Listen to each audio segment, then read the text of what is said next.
ग्रंथ आज आपण मल्हारी सप्तशती या ग्रंथाविषयी आपण माहिती जाणून घेणार आहोत। मल्हारी सप्तशती वाचल्यामुळे आपल्याला काय फायदे होतात, काय लाभ होतात, आपल्या आयुष्यामध्ये काय बदल घडून येतात याविषयी आपण माहिती जाणून घेणार आहोत।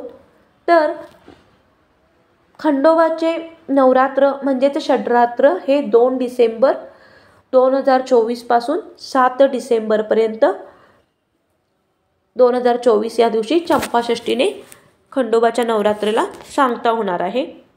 तर या म्हणजे 2 ते 7 या काळामध्ये सर्वांनी आवर्जून मल्हारी सप्तशतीचे वाचन करायचं आहे।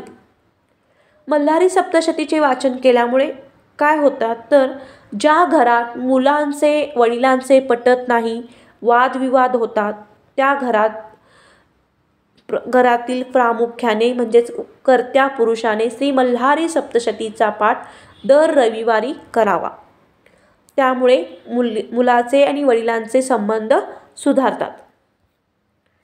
ज्या सेवेकऱ्यांच्या घरात किमान दर रविवारी श्री मल्हारी सप्तशती या ग्रंथाचे पारायण होते, तिथे त्या घरात केल्या जाणाऱ्या इतर सर्व म्हणजेच नित्यसेवा, दुर्गा सप्तशती पाठ वाचन व श्रीयंत्रावर सेवा अशा अनेक सेवा लवकर फलद्रूप होत असतात। कारण मल्हारी मार्तंड हा 64 प्रकारच्या दुष्ट, अघोरी व सर्व बाधा शक्तीचा नाश करणारा कुलदैवत आहे। ऋषी मुनींच्या यज्ञयागामध्ये विघ्न आणणाऱ्या राक्षसांना त्याने अवतार घेऊन मारले आहे। श्री स्वामी समर्थ महाराज जेव्हा पहिल्यांदा अक्कलकोटमध्ये आले तेव्हा ते खंडोबाच्याच मंदिरात आले होते। आपल्या पूर्वाचार्यांनी प्रत्येक कुळाच्या संरक्षणासाठी उत्कर्षाची व विकासाची जबाबदारी कुलदैवतवर सोपवली आहे। त्यासाठी वर्षभरात त्यांच्या सेवेसाठी कुलधर्म व कुलाचार नेमून दिलेले आहेत। हेच कार्य आपल्या स्वामी समर्थ केंद्रामार्फत अविरतपणे सुरू आहे। आपल्या जीवनातील या दैवदेवतांचे अनन्यसाधारण महत्त्व, त्यांच्या सेवा उपासना पद्धती सर्व सामान्यपर्यंत पोहोचवण्याचे काम आपले परमपूज्य गुरुमाऊली करत आहेत।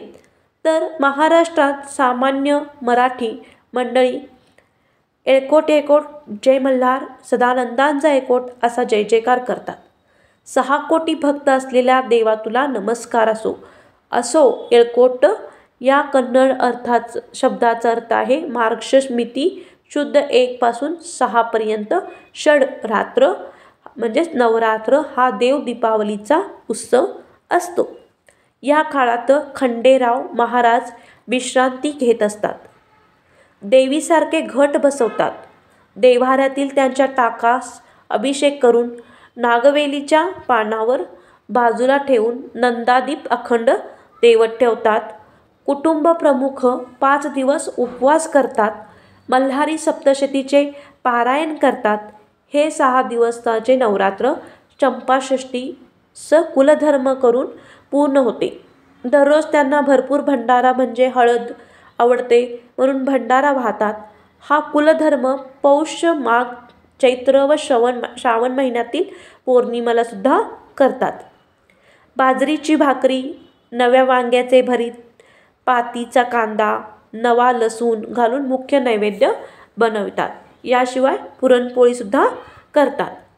भगवान शंकरांनी जनसामान्याच्या कल्याणासाठी धारण केलेल्या श्री खंडेराव या अवताराची सेवा करून त्यांची कृपा संपादन करण्यास या ग्रंथाचे वाचन करावे। प्रत्येक कुटुंब प्रमुखाने नित्यसेवेत रोज 1 अध्याय किंवा 2 अध्याय किंवा दर रविवारी 1 पारायण व रविवारी उपवास केल्यास कुलदेवताची ही कृपा आपल्या कुटुंबावर लाभते। तसेच खंडोबाचा आशीर्वाद आपल्या घरावर नेहमी